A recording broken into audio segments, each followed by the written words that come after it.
Audience here, and I am inside the Intel booth where the Cube is headlining the broadcast out here. I'm going to show you around my area of the broadcast booth, where I will be controlling things for our segment of the day. Intel will be using this set for vendor interviews and vendor presentations after we leave and stop broadcasting every day. But for 2 hours every morning, we will be broadcasting our normal Cube broadcast from NAB here. So here we go. Let's take a look. All right, so this whole row, starting over here and heading all the way down over there, is the production booth. These computers around the edges you see here are actually just demonstration stations for some of the vendors that are partnered with Intel, many of which we will be interviewing on the Cube.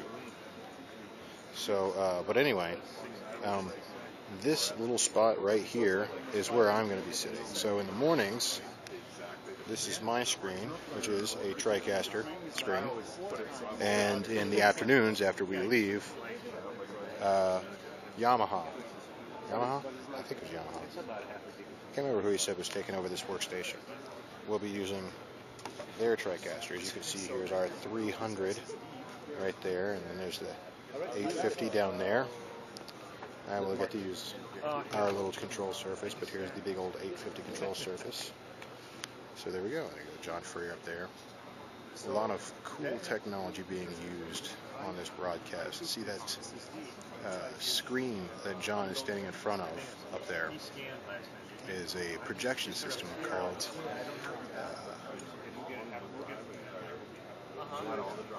projection system called Eyesight. So what it does is it allows people in the audience, as you see we will have an audience, people in the audience to see presentation slides or video or web pages, and it actually, to make it to the live broadcast, makes live. You see that screen over there, that's our program out.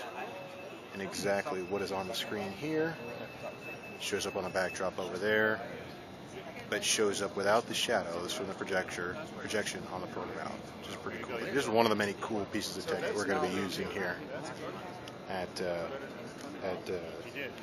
Intel's booth, Intel's $1 million booth for the Cube broadcast. I will show you a couple other things here as soon as I finish setting up the TriCaster. So I'll do a little walk around, see if I can get Steve to tell us a few of the other cool features we're going to be playing. So here we are, still here in the booth. We're going to be testing out the LiveMat software right now and audio settings. John is interviewing, in a fake interview, I think it's the creator of the LiveMat from Ultimate, which is pretty cool, the thing I described earlier. Okay. So here we go. These will be the other control. Look at the size of that TriCaster screen. Awesome, right? Okay, here we go. Coming around to the audience area. Cameras they're using here, so if I can get a good light. Public relations, media relations. So I've been a big believer in this idea of press releases.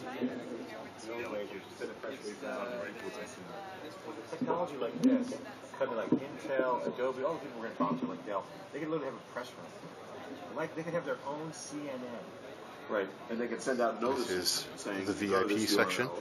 They're talking about elections. They're talking about their earnings call or their big announcement. And so I think if you can, sister this up with some seed-to-base technology in a couple of these outlets, you can then get theatrical production values at fractions of the costs. Well, some of the things that we do to make this even easier. Yeah, let's take a look at the LiveMat output over here and how good it looks. Presentation, let's say. We set it up so that you will get a template from us. So you'll create your first page with all the stuff that you want to be seen by the public. Then you duplicate that as a second page, and you then raise the arm. This is where I'll be stationed in the mornings every day of the week, and then I'll be going out to the show floor to find other cool stuff to kind of report back on. So just stay tuned to SiliconANGLE.com, SiliconANGLE.tv, and I'm going to be posting a lot to my G Plus stream, a lot of photos and quick comments there, so pay attention to those sources and you'll be updated on what's going on at NAB this week. All right, Mark Hopkins, SiliconANGLE.com, signing out.